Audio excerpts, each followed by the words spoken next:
Welcome back, everybody, to another new Comic Book Day Wednesday. Check out the haul, man.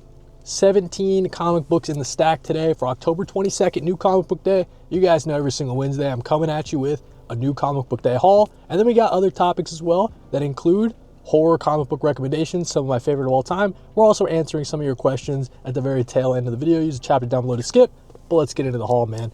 No order in particular except for my picks of the week. We got Absolute Wonder Woman, issue number 13. That's got to be my pick of the week. Been loving this series. With the last issue, it finally jumped up to my favorite Absolute title. Close second to Escape number 3, though. Loving this from Image Comics, a war comic with anthropomorphic animals. And yeah, really loving it so far. So it's between these two, as far as my picks of the week. Let's talk about some Marvel comics today. Huge day for Marvel. We got the Ultimate 17. Loving what's going on with the Ultimates right now. We got Fantastic Four number 4. Ever since I hopped back on the title, I'm really loving it. Loving what Ryan North's doing here. Humberto Ramos on the art. Humberto Ramos on the art, dude. Really excited about that. Ultimate Spider-Man 22, of course. This series and all the other Ultimate series are coming to an end very shortly, but we're still riding it out for a little bit longer, man. So Ultimate Spider-Man number 22. The conclusion, I believe, to Ultimate Spider-Man Incursion with issue number 5. Fun little, side story, fun little summer event kind of thing, crossover with the main continuity Marvel Universe. Been pretty fun. Nothing that'll blow your socks off. Let's get into the indie comics, man. The end of an era for Teenage Mutant Ninja Turtles. Jason Aaron, Juan Ferreira leaving the title, but we still got Teenage Mutant Ninja Turtles number 12. Really excited for the new creative team, but man, what could have been if this series could have gone on for longer with Juan and Jason Aaron on the title. Sad days, man, but that's all right. Number 12, excited about that. From Image Comics, the big Image Comic week as well. Exquisite Corpses number 6. Loving this title. Battle Royale in a small Maine town. Takes place around Halloween time, so it's got the spooky vibes as well. Loving that series. Skinbreaker number 2. I liked issue number 1 a lot. Maybe the story was a little bit light, kind of just setting up the premise, but the artwork from David Finch, spectacular stuff, really crazy detail in this series. News from the Fallout number 5, written by Chris Condon, who's just killing it lately, with Jeffrey Allen Love on the art. Let me show you guys just an example. So the artwork looks like this, okay? So it's like black and white, very not a lot of detail, right? But I think it really works for this zombie sort of story. Pretty fun there. Check it out in a trade if you get a chance. Invisible Man number 3.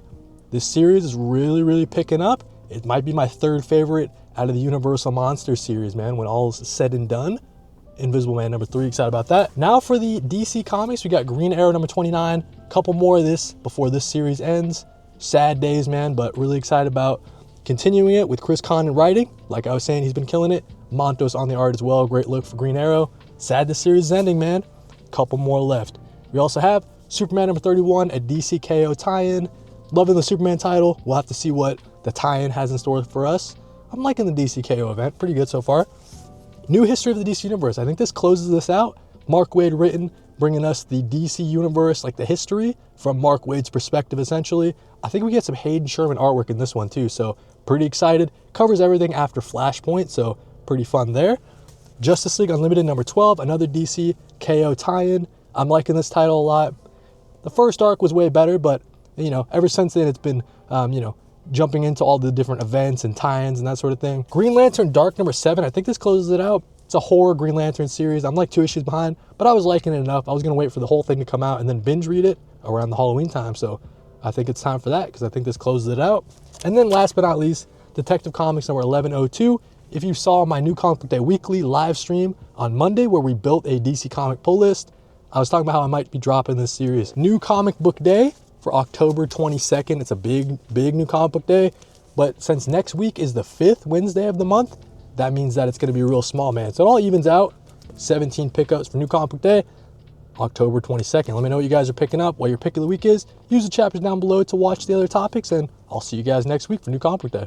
It's week number 3 of my Halloween comic book recommendation series. This time we're talking about some of my favorite horror comic book series of all time, man. So this should be a nice stack to get you guys started. Some of my favorite scary reads. Let's start off with The Riddler Year 1. Paul Dano was the Riddler in Matt Reeves' Batman movie, and this series from DC Black Label is kind of like the lead up to it for the Riddler character. Written by Paul Dano, so written by the actor who played Riddler. I thought this was great, man. This was excellent. It shows the kind of fall into madness that this like forensic financial accountant, he's seeing where all the money's moving in Gotham, and it's the lead up to how he went on his killing spree in the Batman movie. So I really like this one as a horror read. It shows this guy, well-mannered guy, slowly devolving and you know, getting a little bit more crazy as things go on. So really cool that Paul Dano, the actor for the movie, you know, the actor for the Riddler, had a part in writing this. I thought he knocked it out of the park. Next up, let's talk about Into the Unbeing, a series from Dark Horse Comics, written by Zach Thompson, who I think is killing it, with artwork from Hayden Sherman, the same artist for Absolute Wonder Woman and Batman Dark Patterns. This series is you know, one that I want to recommend because it's kind of like a horror sci-fi series, right? As we get 3 or 4 people, I forget the exact number, it starts as 3 or 4, and they go into this kind of giant cave. Ecological explorers or geologists and that sort of thing, and they're going into the cave to kind of do some research on it, and it turns out that the cave they're entering, as we see on the cover, is kind of like this giant undead god. So this whole series follows these explorers as they're going deeper and deeper into the cave, as we, you know, they think it's a cave, but we know that it's a giant undead god. They're swimming around the body parts, they're getting all up in the veins, they're going from the brain to the head, trying to find a way out. So if you're into Alien, right, if you're into the movie Alien, you know, I think this gives off sort of that vibe. You get some really good paneling from Hayden Sherman. I believe Hayden Sherman's also coloring this as well. And yeah, they start off as 4 explorers, as you guys see here. And you guys saw that cave and how it's not really a cave, right? But yeah, so Zach Thompson, he killed it. Loving this series. It comes in 2 different trade paperbacks, so it's like a 12-issue series essentially. There's part 1, part 2. And yeah, definitely recommend. Let's talk about Gideon Falls. I'm actually wearing a Gideon Falls shirt right now. This is from Jeff Lemire and Andre Sorrentino. And it's kind of hard to explain the series, but it starts off with, you get this guy who lives in a city. He's exploring the city's trash. He's trying to get in there. He's picking up pieces of wood, bits of nails and that sort of thing. He's not sure what all these pieces have to do with each other and what it kind of builds if you were to build it all together.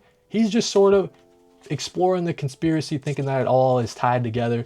At the same time, we get the priest in a small town. He is the new priest of this small town, and he starts investigating a string of murders and a string of disappearances, all related to the Black Barn.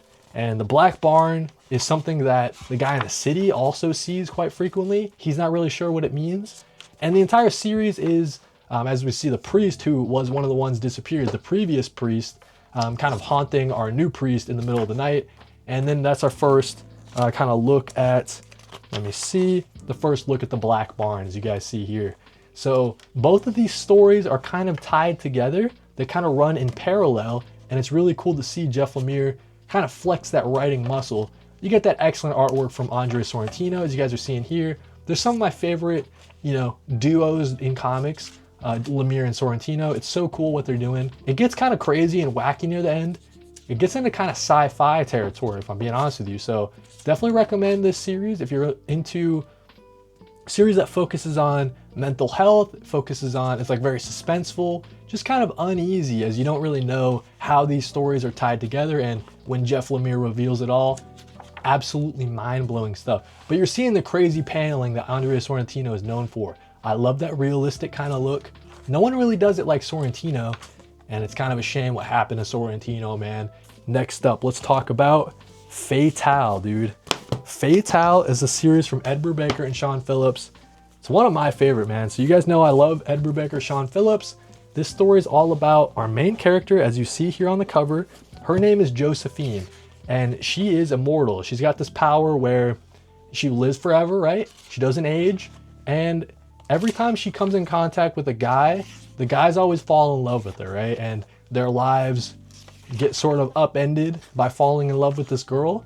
She's like bad luck wherever she goes, right? But it's not really Josephine's fault. She's just trying to live her life. And it's sort of like an anthology sort of series. So, you know, the one story will be her in the 70s, and it'll be her in the 50s, and it'll be her in the modern day or whatever. So kind of like you know, it goes through time, and they're all kind of connected. It's all Josephine and living her life as she goes from guy to guy, just sort of ruining their life, man.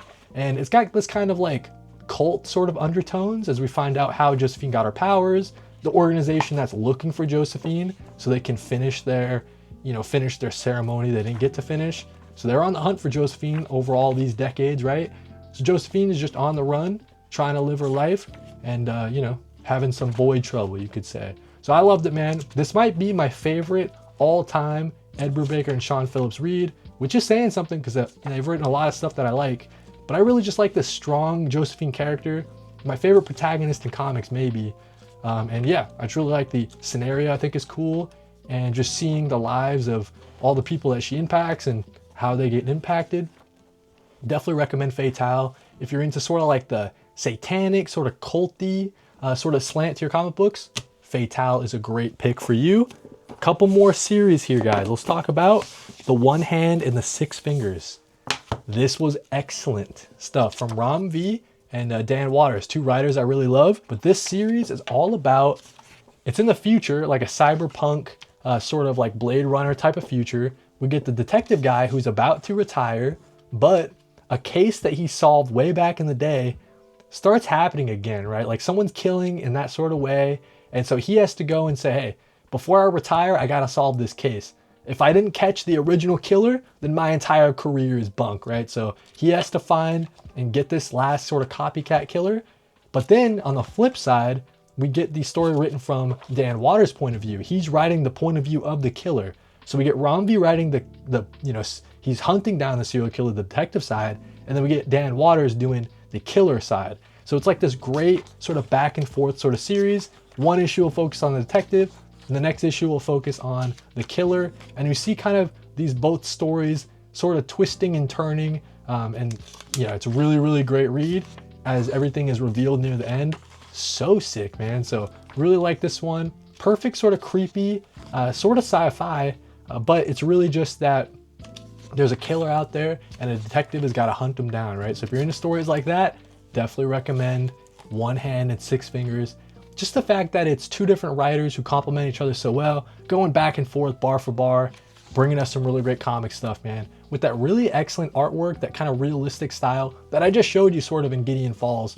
That's kind of how I like my comics looking, man, especially for the detective stuff, the crime and noir sort of stuff. The One Hand, Six Fingers, don't miss it. Really great stuff. Just won the Ringo, just won a certain award for, this whole collection. You can buy it trade paperback. It's in the correct order that you're supposed to read it, and it's excellent. Definitely check it out. Finally, last but not least, let's talk about The Road. So obviously Cormac McCarthy, don't worry about that. I guess that guy's a piece of shit. We don't worry about that. This is the graphic novel adaptation from Manu Larsenet. If you're into post-apocalyptic stories, then this one is absolutely for you. When I finished it last year, or maybe earlier this year, blew me away, man. So it's excellent stuff. It's a post-apocalyptic story that follows the boy and the dad as they're going on the road. They're trying to go out and find a place that isn't irradiated, that has food, that has safety, and they're just going on the road together, man. So they got the shopping cart with all the supplies, and they're just traveling on the road. But look at this art style from Manu Larsenet. Excellent stuff, man. So creepy vibes all around. It's so stark, and the black and white kind of monotone coloring. It's an excellent read, man. So great adaptation, probably one of the greatest graphic novel adaptations that I've ever read, as you see the boy and the man just working together, trying to survive in this hostile landscape. All the survivors that are left, they're like killers, they're cannibals, right? And so the man and the boy are the only ones good-natured, the only ones of good heart, trying to live in this world, man. As the man tries to protect the boy, they get in a lot of different crazy situations, like this band of cannibals that are on the hunt for the man and the boy.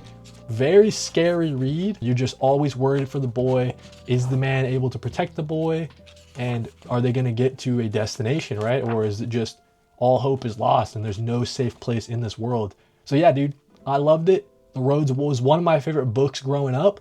And I think this graphic novel adaptation is definitely worth it. Definitely worth checking out. One of my favorite reads the year I read it. Forgot if it was this year or last year, but that's what we got. A bunch of comic book horror stories that I wanted to talk about. All of the horror comic books that I think you guys should check out.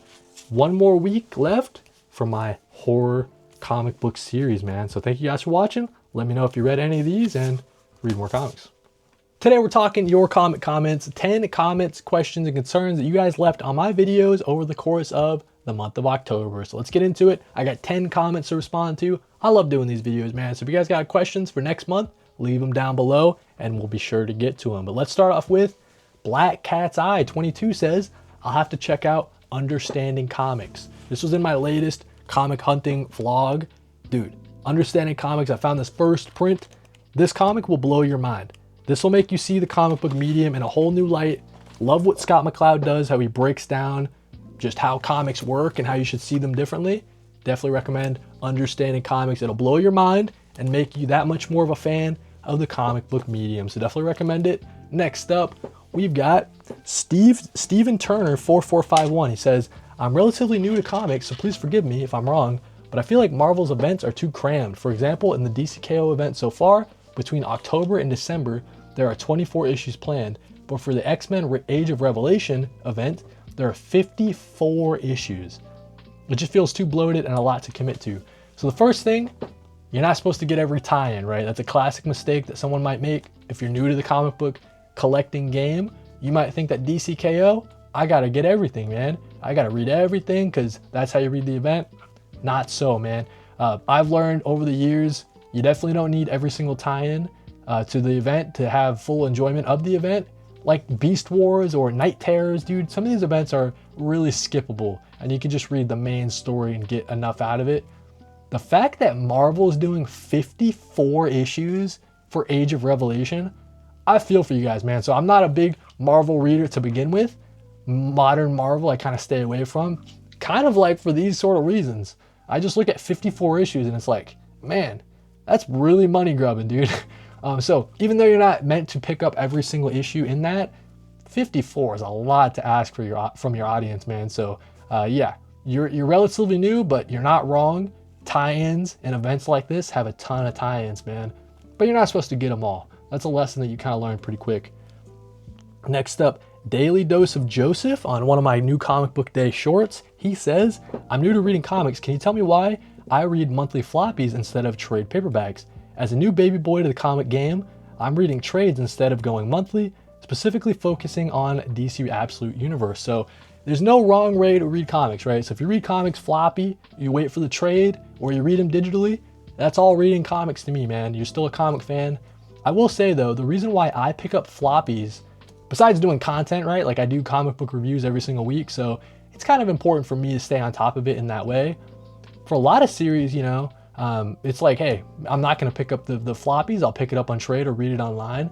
It just depends on the series, right? It's very series dependent, but if you are a person that you don't see the value in picking up single issues and you wanna pick up the trades as well, or like instead, more power to you, man. That's still reading comics in my book. But yeah, definitely series dependent. And I'd like to hear from you guys down below. Do you read trades or you read single issues, man? Because I definitely see some benefits to both. Thanks for the question, Daily Dose of Joseph. Next up, Low Voltage 1641 on my Absolute Universe ranking short. He says, should I open them? I have them all hardcover and packaged. I kind of want to collect them and keep them nice forever in collector's hardcovers, but I don't know if it's worth it. I thought this was a very interesting question. I've never been one in my mind to take super good care of a collected edition. To me, collected editions are supposed to be read, right? So it's supposed to be a little bit beat up from time to time. Like my Omnis, dude, I don't really care if like the Omnis have little bends on the spine or something like that, like on the dust jacket, for example. I'm not like as long as I have the Omni, right? That's more important to me than keeping it in super pristine edition or in condition, right?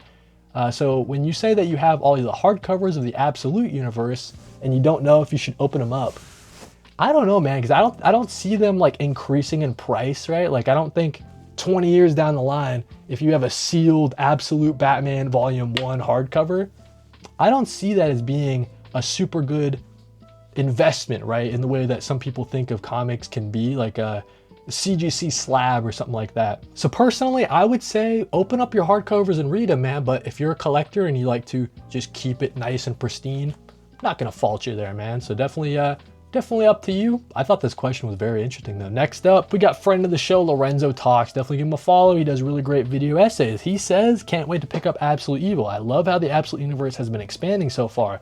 Dude, it's so sick. I love the Absolute Universe. They're expanding in a really great way. Absolute Evil, great entry to the Absolute Universe. All the main series have been great too. We're getting Absolute Catwoman coming up. And then we get, you know, some of the annuals that sound pretty cool. We get like the Arc M special.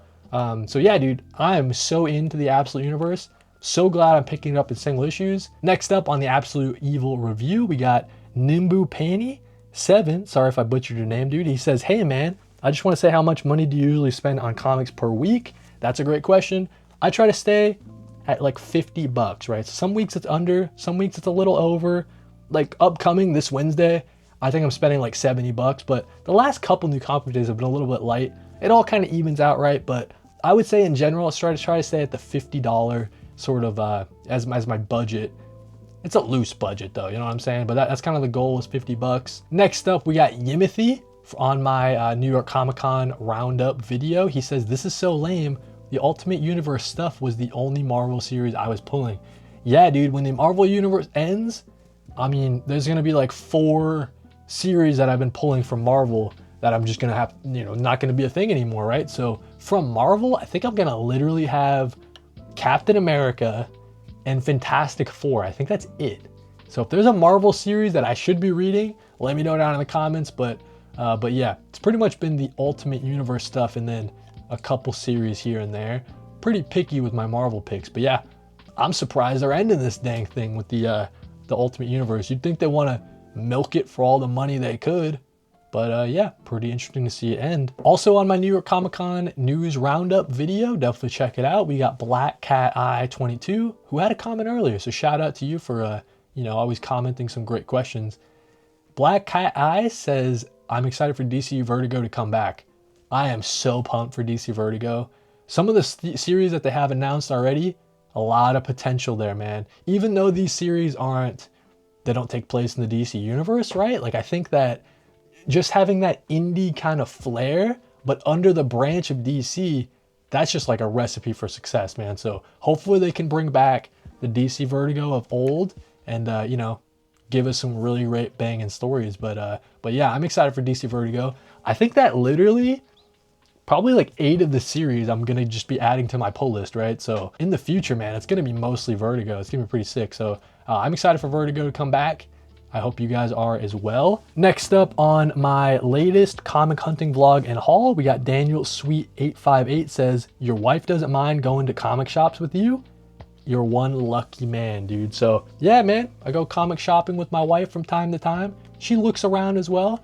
She's read some graphic novels in the past, you know, she's not totally a stranger to the comic book medium. And yeah, there's stuff for her to look at as well. We trade off, right? I go to some stores that I'm not the biggest fan of, but walk around with her as well. And yeah, that's just how we roll, man. We go into different stores together. So very lucky guy. Some guys, their wife will not step foot into a comic book store with them. So I'm very lucky in that regard for sure. Last but not least, on my short horror comics you can read in one night. That was my horror comic video from last week. We got Get Ya Bars Off podcast. Says, how do I do this dual screen look? So kind of referring to the fact that I can, you know, have the overhead, the fact that I got the screen share on my iPad, and then you got the front facing camera, right? So the way I would put it, right? How do you think I do this, right? So when people ask me this all the time, they're trying to get the secret sauce for how I do my videos, right? I don't mind giving out the secrets or whatever, but as a content creator, how would you do this, right? So that's the question I always ask somebody, because if you're trying to do it, you know, just think about it creatively, like how you would get it done. It's just 2 cameras, dude. So on the one camera, I've got, this is just my iPhone, as you guys can see, like right here, this is my iPhone, connects wirelessly to my Mac, and then I can use that as an overhead top-down camera. So you guys can see all the cool comics like that. And then this is just an iPad that I plug in as well. And you just use OBS to switch the scenes, man. So nothing crazy. It's just, how do you think it would be done? That's kind of how, that's like the most obvious answer, you know what I mean? So that's how I do my videos. And that was also the last comment. Hope you guys enjoyed. Like I was saying, leave me some comments down below to be featured in my November Your Comic comments. Thank you guys for watching, and read more comics.